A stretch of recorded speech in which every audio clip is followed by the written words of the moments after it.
Now to the other threat, terrorists targeting young people at an Ariana Grande concert in England, raising new concerns as the summer concert season kicks in over here.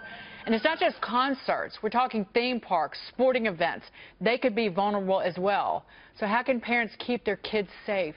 To former FBI investigator Bill Daley. Bill, ever since 9/11 even, we've talked about soft targets being in the crosshairs of terrorists. We saw it with the Pulse nightclub. You see it again. What's being done here in the United States to beef up security, if they can do anything? Well, certainly security is looking more about patterns of behavior. They're trying to find out if they have people doing reconnaissance coming in and out of locations, and through facial recognition, security and law enforcement are trying to pattern people's behaviors to see if they have repeat behaviors that indicate they have a problem. However, ultimately, it's really up to ourselves to take care of ourselves and our families. And we saw during the tragedy over Manchester is that people are scrambling to try to find their children and connect with them. So, from my view, is that security is a personal responsibility when you get out into the spectrum, whether it's theme parks, whether it's major sporting events, whether it's in a public area where a lot of people are gathering to see a tourist destination. But if somebody is carrying a bomb in a backpack or an explosive device, or it's on their person, individuals are not generally prepared to identify that. I mean, somebody's setting a package down and walking away, but nobody can look at an individual. They're worried about picking up their kids and tell that they might be a terrorist. Yeah, exactly. And I'm not suggesting that people should be those eyes and ears. That's for law enforcement. That's for intelligence. That's for the local venue security personnel. What I'm suggesting is that individuals need to take care of themselves and their family. And there are a couple of things that people can do. When you're out in public areas, make sure you move very quickly through any non-secure locations, whether it's at an airport, the departure area, before you go through security screening. Right, so don't linger. Exactly. When you go through picking up your luggage, get out of there quickly.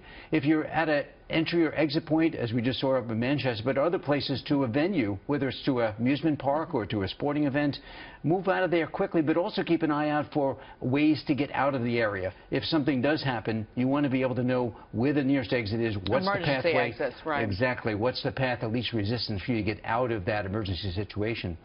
And the other point, which is very important, is where your family should gather. So if they get separated, just maybe through the normal course of going off and getting a bit lost, but also in the event of emergency where you can't use cell phone, you can't communicate, where are you going to gather? You're going to go back to the family car? Is there a place at a hotel? Is there a corner you're going to meet at? It needs to be someplace away from that venue you're at, because if that's the epicenter of the incident, it's going to be chaotic. So we would do is say, we will all meet here. In case something happens, we get separated, we will meet here and we'll wait for you. We won't move from this location until we all gather. Well, in terms of increased security screening at, say, venues throughout just the United States, as an example, one of the problems is when you start doing that, you create, again, choke points where people are crowded.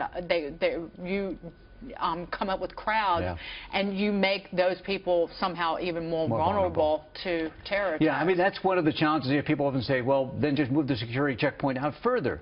Well, I mean, how far do you move it out to? You move it out to the curbside. We talked about that after the bombing in Brussels at the airport, about you start screening cars out, well, then you're creating another choke point. A choke point and a vulnerability. So I think at some point we're going to be looking at other means, technology means, be able to better screen people. But right now, I think security and law enforcement and local security forces take care of the venue. You, when you go there with your family, yes, be aware of your surroundings, but make sure you're preparing to take care of yourself and your family. That's number one. Bill, great to see you. Good Thank to you see you so much. Have a great Memorial Day, Bill Daley.